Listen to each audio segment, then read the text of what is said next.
절과 사찰에서 반야신경을 매일 독송합니다. 그리고 개인적으로 반야신경을 독송하는 분들께서는 이때 온 역시도, 즉 나도 없으며 온 역시도 공하다라, 역시도조차도라는 생각을 꼭 해주시기 바랍니다. 법은 우리가 항상 맞는지 아닌지를 살펴보고 분석해야 합니다. 그러니까 부처님께서 하신 말씀, 그러니까 번역되어 있는 것 역시나 왜 이렇게 되어 있는지에 대해서 살피는 것이 매우 중요하다고 저는 생각합니다. 오온조차도 자성이 비어있음을 명확히 보셨습니다. 자성이 비어있다라는 것은 무자성을 의미합니다. 모든 법이 자성이 있어야 한다고 생각을 합니다. 우리가 예를 들면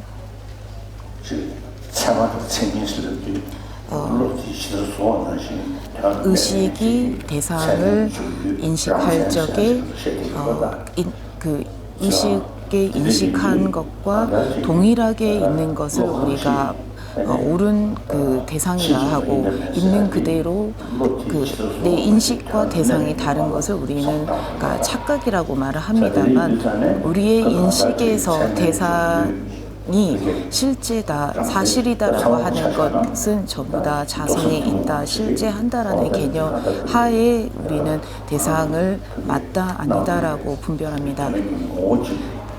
대상이 본래 자성이 있어야 한다라고 주장하는 그는 설일체 유보와 경량부의 학설을, 유시각파에서는 대상은 내가 보는 것과 같이 존재하지 않는다. 대상에 내게 보여지는 것처럼 대상은 있지 않다. 왜냐하면 내 관점에서 그 대상을 볼 뿐이다라고 유시각파는 설명했습니다. 그 보는 관점이 없다면 대상은 존재할 수 없다라고 유시각파는 설명합니다. 관점에 따라서, 그리고 그 마음에 의해서 대상은 비로소 존재하는 것일 뿐이다라고 설명했습니다. 하지만 중간학파에서는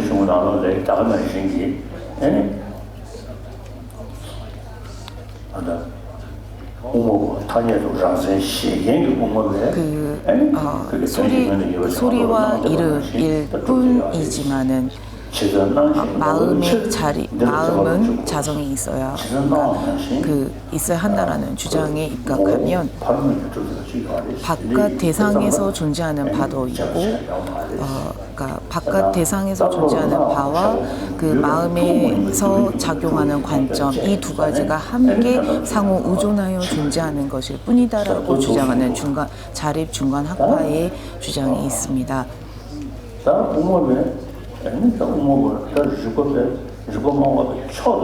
가장 용수보살의 그 의중을 헤아린 귀류 중간학파의 입장에서는 그러한 경우는 존재하지 않는다. 어떠한 경우에서도 자성은 있을 수 없다. 관점에 의해서 보는 관점에 의해서 대상이 비롯된다라고 한다 할지라도 보는 관점에 자성이 있다면 그것은 용수의 말씀을 이해한 것이 아니다라고 반박했습니다. 상호 의존한다라는 것은 어느 자리에서도, 어느 부분에서도 실제 자성이 없어야 한다라고 하셨습니다. 상호 의존한다라는 것은 독자적이고 고정되어 있는 실체가 없다라는 것을 주장합니다. 상호 의존, 원인과 조건에 의해서 발생하다. 그리고 소리와 이름일 뿐이다. 소리와 이름에 의해서 그 대상을 그와 같이 보지만 그 대상은 소리와 이름일 뿐으로 소리와 이름에서 존재할 뿐, 그 실체, 내게 보여지는 것과 그리고 내가 생각하는 대로 존재하는 것은 무엇도 없습니다. 그리고 보는 관점자 역시나 상호 우존에서 존재하는 것일 뿐 관점자 역시나 실체가 없습니다. 내게 보여지는 대로 내게 보여지는 대상에 자성이 있다라고, 그러니까 내게 보여지는 것이 우리는 맞다고 생각합니다. 그렇지, 여러분들에게 보여지는 것이 실제로 존재한다면, 여러분들에게 보여지는 것이 맞다면 그 대상은 언제나 변하지 않고 그 모습 그대로 있어야 합니다. 하지만 그 대상을 하나하나 분리하고 해체해보면 그 대상, 내가 생각한 대로의 대상은 어디에도 존재하지 않습니다. 우리의 의식의 대상에서부터 존재하는 것처럼 우리는 보여집니다. 그리고 그와 같이 생각합니다. 대상이 그와 같이 존재하고 있다라고 우리는 생각합니다. 짱게 린포체께서 말씀하시기를 모든 법을 나는 그러니까 없다라고 생각했지만 내게 보여지는 모든 것이 알고 보니 나는 그러니까 보여지는 것들이 그 대상 그대로 있다라는 개념 하에 나는 대상을 보고 있었던 것일 뿐이구나라고 하셨다고 합니다. 그래서 우리가 대상을 볼 때 우리에게 비춰지고 우리가 생각하는 그 것들은 전부 다 자성이 있다라는 생각 속에서 대상을 보고 생각하고 있습니다. 돈조차도 자성이 비어 있다라는 말. 모든 법이 부처님께서 모든 법이 자성이 없다라고 보라는 말씀입니다. 우리는 자성이 있다라고 대상을, 그러니까 우리의 생각에는 언제나 자성이 있다라는 생각밖에 없기 때문에 부처님께서는 자성이 없다라고 보도록 말씀을 하신 것입니다. 색즉시공 공즉시색, 형색이 공하다, 공이 색이다라는 것은 형색이라는 것은 모양과 빛깔과 원인과 조건에 의해서 형색이 비로소 된 것입니다. 형색이 본래 존재한다면 우리에게 보여지고 우리가 생각한 대로 존재한다면 어떤 경우에서도 의존해서 원인과 조건에 의해서 발생할 수 없습니다. 그러나 형색이라는 것은 원인과 조건에 의해서 발생한 것이고 발생한 것을 우리는 발생한 것을 반대로 우리는 본래 존재한다. 그 원인과 조건에 의해서 발생한 것이라는 것을 이해하지 못하고 있습니다. 원인과 조건에 의해서 발생한 것이기 때문에 비로소 본질로서 존재하지 않습니다. 실체가 없습니다. 자성이 없는 것입니다. 그래서 무자성, 즉 공성이라고, 색은 공이다라고 하신 것입니다. 색이 공이다라는 것은 무엇도 없다라는 말이 아닙니다. 형색은 있습니다. 우리가 눈으로 보고 그 빛깔을 보고 모양을 보고 합니다만 그 형색의 본질을 분석하고 관찰했을 때 바깥 대상도 그리고 내면의 의식도 모든 부분에 의해서 비로소 우리가 내 마음이다라고 이름 붙인 것을 그 부분들이 모여서 내 마음이라고 우리는 이름한 것이고 부분들이 모여서 우리는 바깥 대상, 각각의 대상에 이름을 붙이고 있는 것입니다. 자성이 없기 때문에 다른 원인과 조건에 의해서 비롯될 수 있는 것이고 원인과 조건에 의해서 비롯된 것이라면 본래 고유의 성질을 가지고 있는 본질은 있을 수 없습니다. 자성은 있을 수 없는 것입니다. 이것이 바로 공성이라는 것입니다. 용수보살께서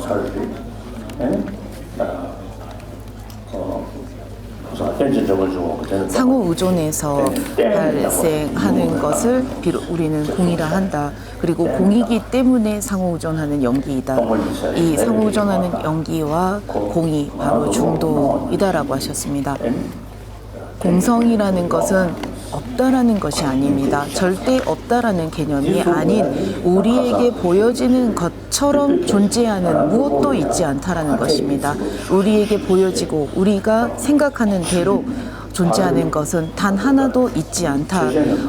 전부 원인과 조건에 의해서 비롯된 것이고 원인과 조건에 의해서 비롯된 것을 우리는 무명으로 인해서 아집으로 인해서 왜곡된 분별망상이 생겨나고 왜곡된 분별망상의 선상에서 대상들을 보고 대상들을 생각한다라는 것입니다. 반면 여러분들이 내게 보여지는 대로 존재하는 것은 없다. 내가 생각하는 대로 존재하는 경우는 없다라고 생각하면 할수록 여러분들의 마음에 왜곡된 분별망상은 서서히 줄어들고 분별망상이 깨지게 되어 있습니다. 그리고 무명 역시나 이러한 그 서서히 생각하는 사유를 통해서 그 무명이 아집이 없어질 것입니다. 양자 물리학자들이 말하는 관점자의 그 대상을 보는 관점에 의해서 대상이 비롯된다라는 것과 서로 그 고유의 성질은 가지고 있지 않다, 상대적이다라는 이러한 그 개념은 오늘날 서양의 양자 물리학의 그 뛰어난 발견이라고도 생각하고 이 발견이 앞으로 내면의 그 마음을 성찰하고 마음을 살피는 그 기회가 되었으면 합니다.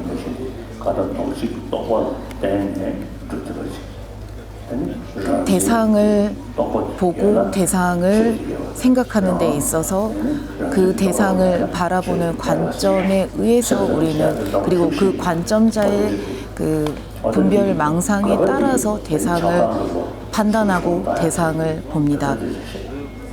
그리고 그 대상을 그와 같이 보는 것이 내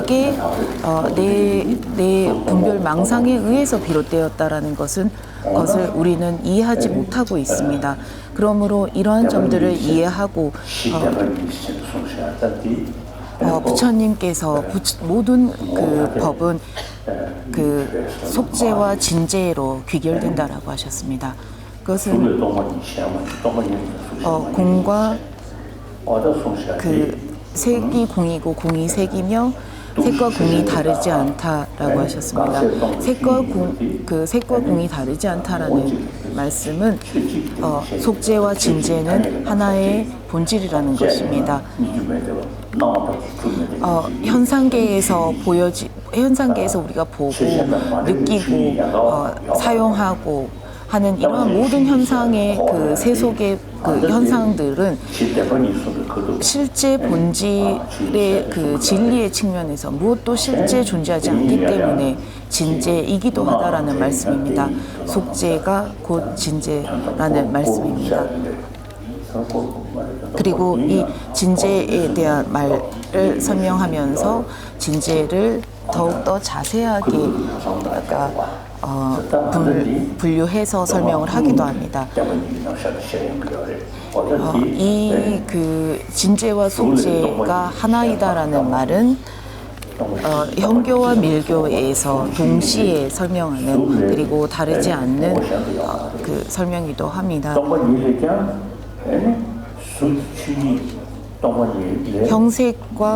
형색이 비어 있고, 그러니까 공하고 공함 역시나 형색이다.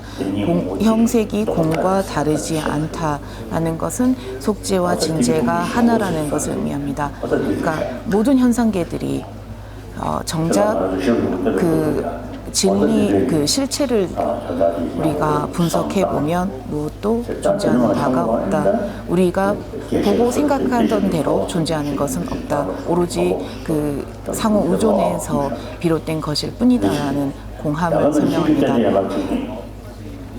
12연기 역시나 무명에서부터 노사까지 노사와 사성제 고지멸도 역시나 그 살펴보면 내가 생각한 대로 존재하는 것은, 그리고 내게 보여지는 대로 존재했던 것은 무엇도 없다라는 것을 말합니다. 색수상 행식도 나라고 생각했던 바탕의 그 색수상 행식도 각각이 전부 다 내가 생각하고 내게 보여진 대로 존재하는 것은 없다라는 것을 그 반야신경에서 설명합니다. 우선 나가 없고 나를 만들어내는 그 나라고 생각하게 하는 개념의 바탕이 되는 색수상행식도 없으며 12연기도 없으며 그 고집멸도도 없고 더불어 모든 법이 없다라고 하셨습니다. 성내 화를 잘 내는 사람은 사랑과 자비를 수행하도록 권장합니다. 이 사랑과 자비로서 성냄을 그러니까 종종 화를 내는 것을 줄일 수는 있겠지만 완전히 제거하지 못합니다. 왜냐하면 왜곡된 분별망상이 제거되지 않았기 때문입니다. 왜곡된 분별망상을 제거하기 위해서는 오로지 공을 사유하고 공을 수행하는 방법밖에 없습니다. 보면 생겨난 것도 없고 소멸할 것도 없고 더러움도 없고 더러움을 여임도 줄어듦도 없으며 늘어남도 없다라는 것은 이제 12연기를 비롯한 사성제 전부 다 설명하고 있는 분이며 반야신경의 맨 마지막 그 진원, 그러니까 아제 바라아제 바라승아제 모지스바하라는 말은 번역해 보면 가자 나아가자 피안으로 가자 피안으로 가서 완전히 안주하다라는 의미를 가지고 있습니다. 먼저 공성에 대해서 듣고 공부하고 공성에 대해서 잘 사유하다 보면 서서히 수행을 하게 되고 수행을 하다 보면 그 성문과 영각은 아라한과를 이루게 될 것이고 내가 이 수행을 통해서 우선 공성을 사유하고 공성을 수행해야만이 이 공성을 통해서 깨달음을 얻을 수 있다라는 확신을 얻을 수 있는 것입니다. 그리고 나뿐만 아니라 다른 중생들을 위해서 나는 부처가 되어야겠다라는 마음을 낸다면 그 마음으로 보리심을 일으키게 됩니다. 그리고 보리심을 일으킴과 동시에 자량도에 들어서게 됩니다. 그리고 공성에 대해서 거듭된 사유와 사마타를 수행을 할 경우 깊은 사마타에서 그러니까 자량도에서 배움과 사유가 끊임없이 이어지고 공성에 대한 어느 정도 사유가 완전해지며 사마타가 있는 가운데 공성에 대한 사유가 굳건하게 되면 가행도에 들어가게 됩니다. 가행도에 그 네 단계를 서서히 거쳐서 지속적인 사유가 어느 날 완전히 공성을 보게 되는 그 시점이 생겨나게 됩니다. 사마타와 위파사나를 통해서 공성을 완전히 보게 될 때, 직접 보게 될 때 견도에 들어서게 됩니다.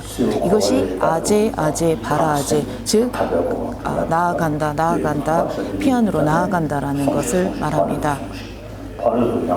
그리고 피안으로 바르게 완전히 나아간다라는 것은 수도를 의미합니다. 공성을 완전히 보았고 실체가 없다라는 것을 알았고 그 범부에서 그 보여지는 대로 그러니까 믿고 있었던 것일 뿐이라는 것을 완전히 확신을 했고 공을 보았기 때문에 더 이상 보여지는 대로 존재하는 것은 없다라는 것에 대한 확신을 얻은 이후에 마음의 습기가 되는 그 무시리로 습기들을 제거하는 과정이 바로 수도입니다. 그리고 수도를 거쳐서 소지장을 완전히 제거하게 되고 무지스바하라고 하는 깨달음, 즉 성불의 자리에 도달하게 되는 것입니다. 공성을 수행하여 여러분들의 마음에 어떤 변화가 생겨나고 마음이 어떻게 점점 더 향상되는지를 아제 바라 승아제 모지 스바라는 이 진원에서 보여주고 있는 것입니다.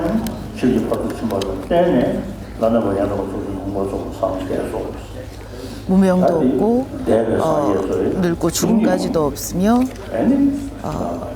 그리고 과거, 현재, 미래에 머무시는 모든 부처님들께서도 반야 바라밀에 의지하여 위없는 원만 부족의 깨달음을 완전히 깨달으셨다라고 합니다. 부처님들께서 그리고 성인들께서도 우리와 같이 공부와 사유, 먼저 듣고 사유하고 수행을 통해서 이 길을 우리 지금 설명드리는 이러한 공성의 길을 통해서 먼저 스승으로부터 법을 듣고 들었다면 끊임없는 사유를 하고 그 사유를 통해서 확신을 얻고 확신을 통해서 수행을 하셨습니다. 그리고 이와 같은 수행을 통해서 이분들은 깨달음을 얻으시게 되고 부처를 이루시게 된 것입니다. 과거에도 현재에도 미래에도 그럴 것입니다.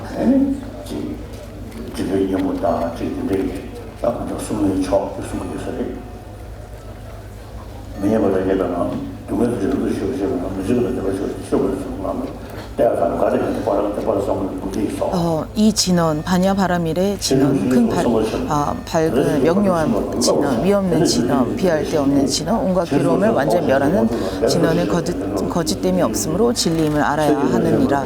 반야 바라밀의 진원을 외우는가 리아타 가데가데 빠라상가데 보디소하. 지금 현재 그 아제 바라 승아제 모지스바하로 번역이 되어 있습니다. 보살마하살은 이와 같이 반야 바라밀의 미묘형을 배워야 하느니라.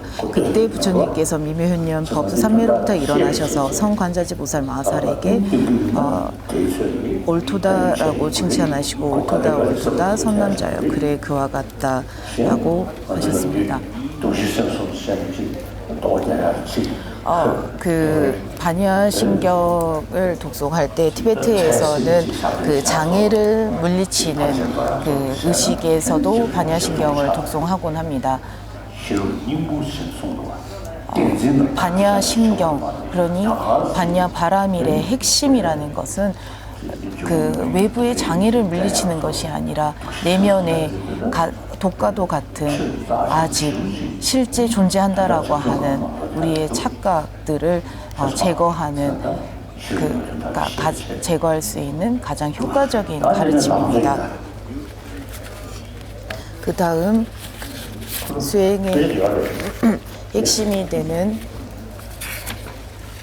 세 가지 법을 설명드리도록 하겠습니다.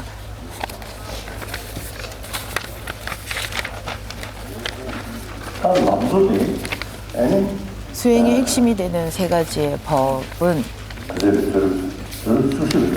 약 10세기, 14세기경에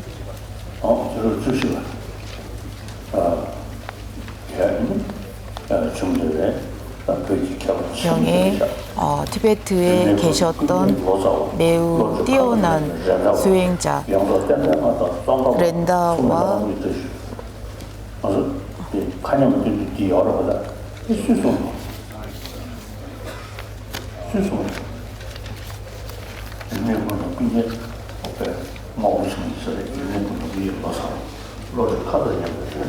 궁키엔 로사와 렌다와 그리고 쫑가파라고 하는 이 세 분의 스승들을 예경하는 예경계가 있습니다.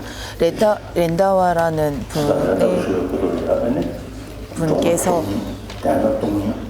렌다와라는 분은 앉아 계실 때도 공성, 걸어서 움직일 때도 공, 주무시고 일어나실 때도 공, 먹고 잘 때도 공이라고 하셨다라고 합니다.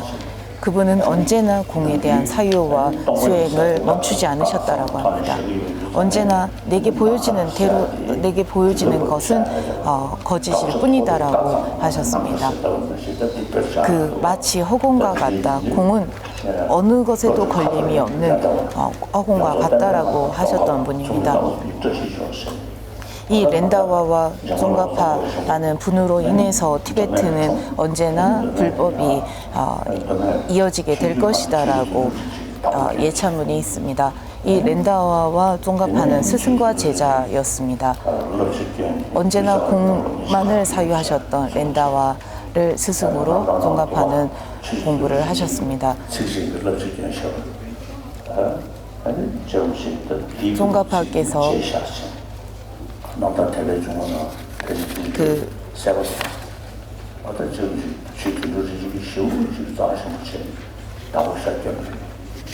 쫑가파께서 렌다와의 말씀을 항상 마음에 새기고 언제나 공에 대한 수행을 멈추지 않으셨습니다.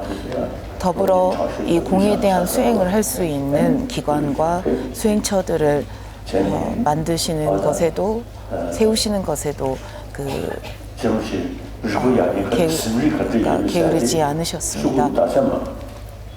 쫑가파께서는 날이 밝고 날이 밝을 때쯤에 새벽녘부터 경과 논을 암기하셨다라고 합니다.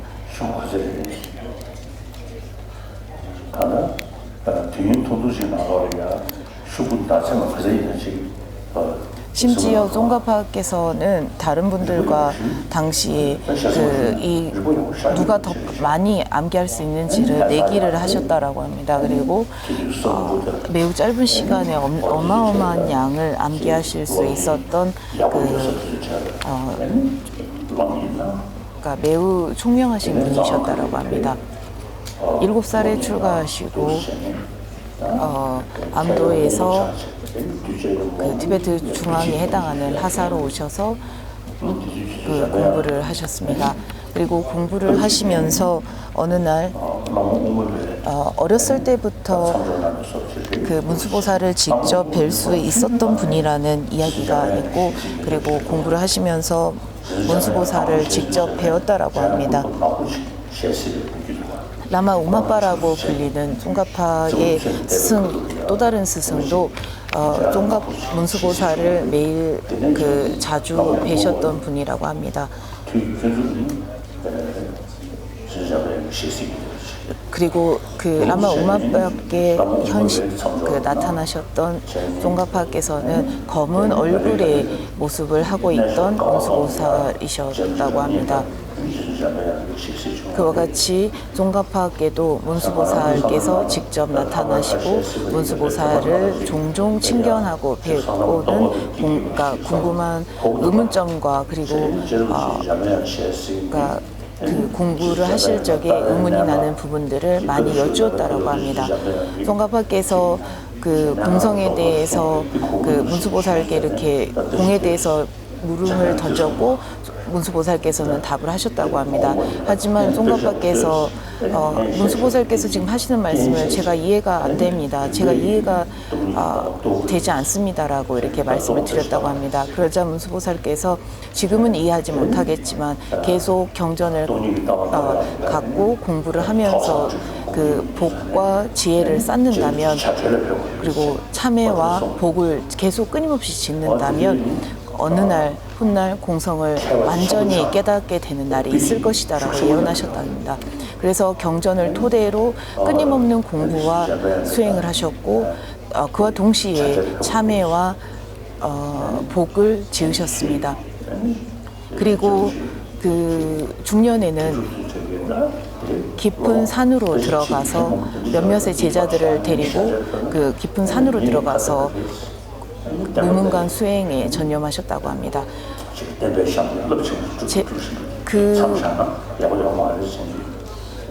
쫑가파 대사의 제자들 가운데 지금처럼 제자들이 많고 이름을 날리시는 이 시점에서 산에 들어가시면 다른 사람들을 더 이상 이롭게 하지 못하게 되는 것이기 때문에 어떻게 보면 불법이 세하지 않을까요? 라고 이렇게 청을 드렸다고 합니다. 그러자 쫑가파께서 불법에 도움이 되고 되지 않는 것은 내가 안다. 더 이상 말하지 말라라고 하시고 바로 깊은 산에 들어가서 몇몇의 제자만을 데리고 산에 들어가서 로카라는 곳에서 참회와 복을 짓고 공부와 수행을 하셨습니다.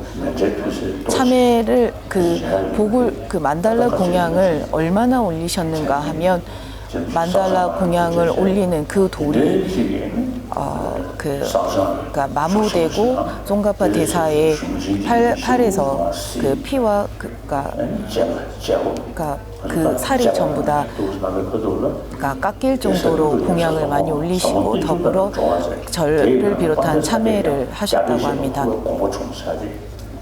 심오한 공성의 가르침은 이 가르침은 부처님의 진정한 의중 말씀이기 때문에 노력과 애씀이 없으면 결코 알지 못한다라고 하셨습니다.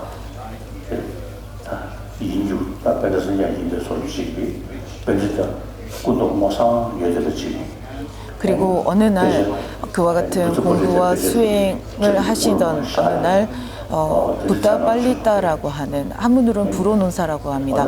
불호논사께서 가사를 수하시고 그 비구의 모습으로 손에 부다 빨리따 논서를 들고 종가파 대사의 머리 위에 이렇게 얹어주셨다라고 합니다.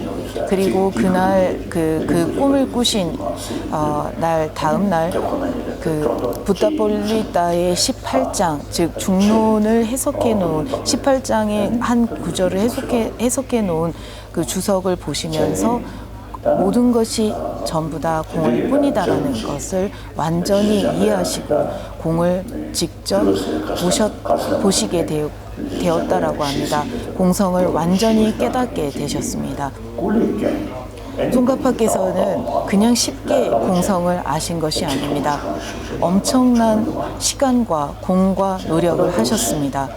자신의 수행에 결코 게으르지 않으셨습니다. 늘 노력하고 늘 애쓰고 늘 공을 알고자 하셨습니다.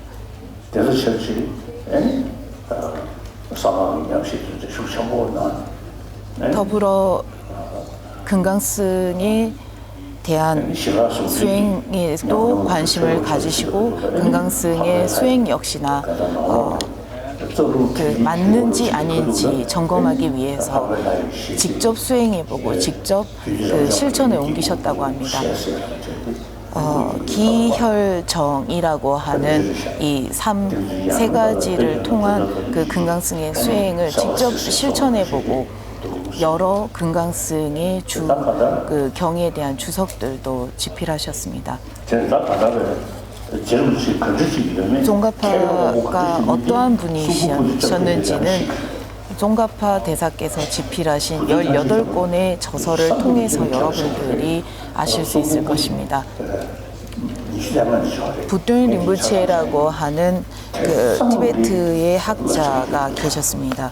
25권의 저서를 집필하셨습니다. 저 역시나 전부 다 읽었습니다만 종가파 대사의 18권의 저서와 같은 깊이와 통찰력은 제가 보지 못했습니다. 종가파께서는 깊은 통찰력과 그 가르침에 대한 깊이가 있는 분이십니다. 부뚠 모든 것을 아시는 부뚠 림부체라고 불렸던 이분은 티베트의 학자로 25권의 저서를 지으셨지만 매우 포괄적이고 광대한 저서를 지으시기는 하셨습니다. 그 점은 높이 사지만 깊이에 있어서만큼은 종가파 대사를 따라가지 못한다고 저는 생각합니다. 종가파께서 18권의 저서를 집필하시고 더불어 당신의 제자 가운데 차콩 아왕닥바라고 하는 제자에게 편지를 한 통 보내셨다고 합니다. 당시 그 종가파 대사의 제자들은 티베트 곳곳에 가셔서 불교를 전하고 있으셨고 수행하고 있으셨다라고 합니다. 이 불교를 전하고 있던 차궁 아흥닥바에게 편지를 보내서 그리고 종종 편지를 보내서 법을 소식을 알리곤 하셨다고 합니다. 이 세 가지의 법이라는 이 가르침에는 대부분의 사람들이 언제나 세상의 그 현상들에만 그가 빠져 있다라는 것을 설명합니다. 그래서 그러니까 보여지는 것에만 치중할 뿐, 그리고 이 생에서 모든 것이 끝난다라고 생각할 뿐 다음 생을 준비하는 것도 없고, 그리고 그 이 생의 그 모습들만 치중하는 것은 어떻게 보면 그러니까 바른 법이 아니다라는 것을 알리기 위해서 출리심에 대한 설명을 하셨습니다.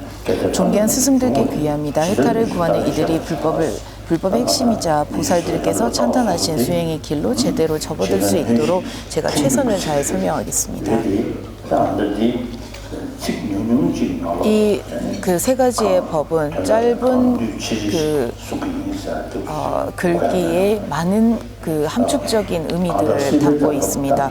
윤회의 안락에 집착하지 않고 수행하기 적합한 인간의 몸이 의미 있도록 정진하며, 이 부분에서는 더 이상 눈에 보이는 것에만 치중하지 않고 눈에 보이는 이 생에만 빠져있지 않도록 하라라는, 그러니까 윤회에서 벗어나고자 하는 출리심을 내어야 한다라는 것을 설명하는 부분입니다.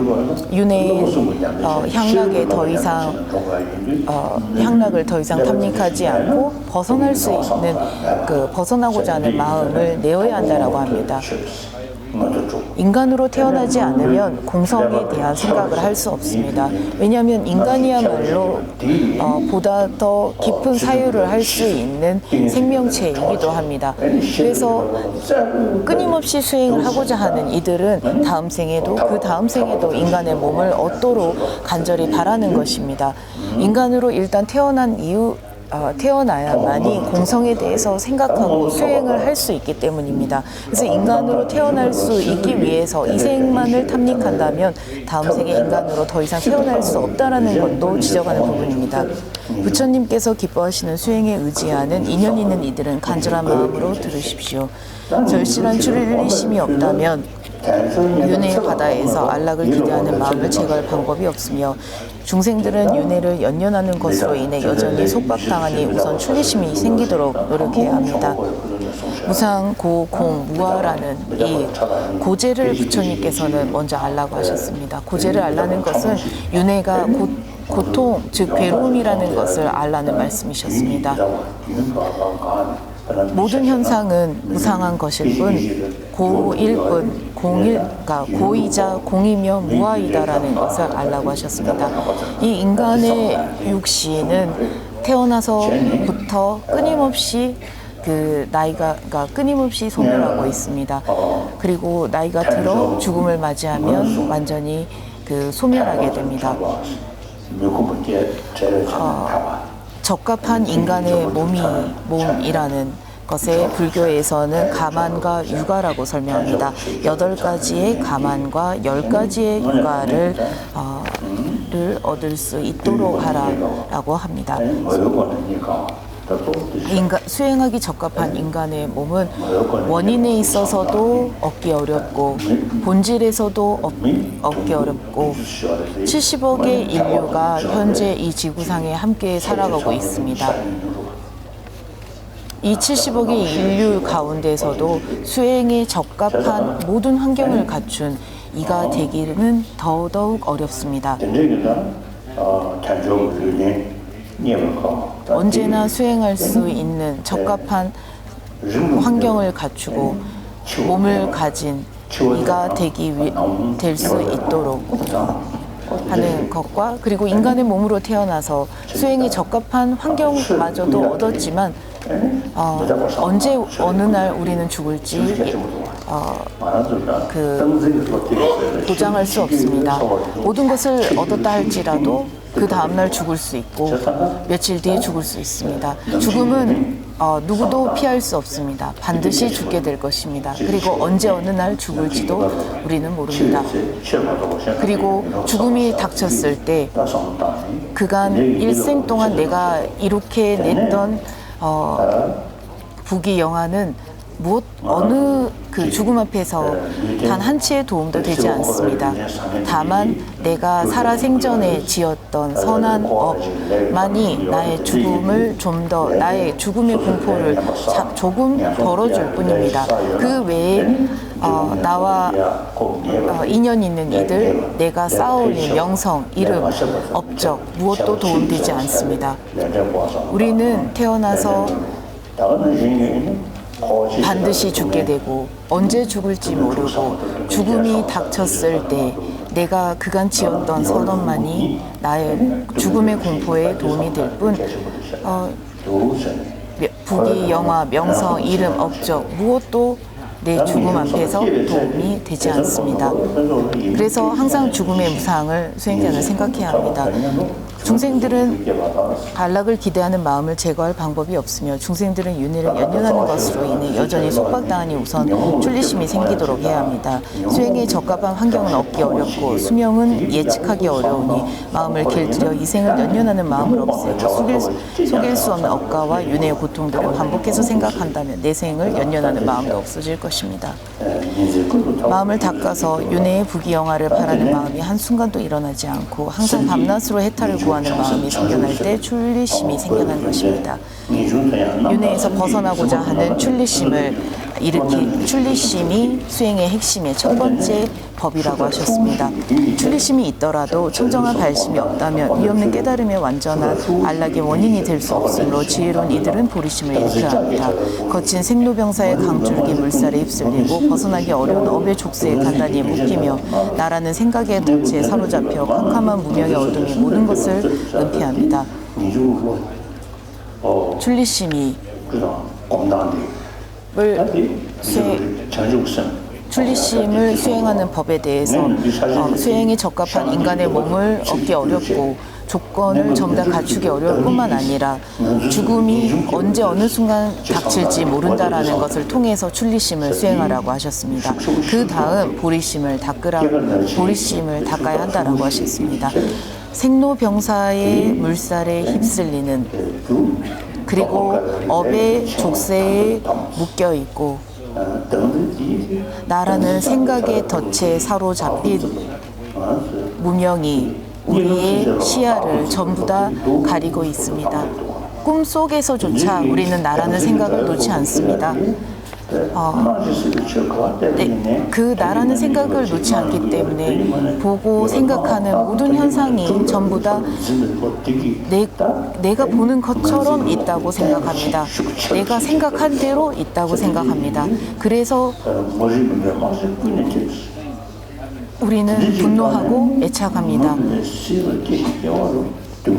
나라는 생각의 덫에 사로잡혀 무명의 어둠이 나의 시야를, 나의 생각을 전부 다 가리고 은폐하고 가리고 있다는 것을 안다면 더 이상 그러니까 어둠 속에서 있으려고 하지 않을 것이고, 그리고 이것이 나뿐만 아니라 모든 생명체들이 이와 같은 고통을 이와 같은 상황에 처해 있다는 것을 온전히 직시한 다음 끝없는 윤회에 태어나고 태어나 세 가지 고통들을 끊이지 않고 겪는 나와 같은 상황에 처한 어머니 즉 중생들의 딱한 처지를 생각하여 최고의 마음인 보리심을 일으켜야 한다라고 하신 것입니다.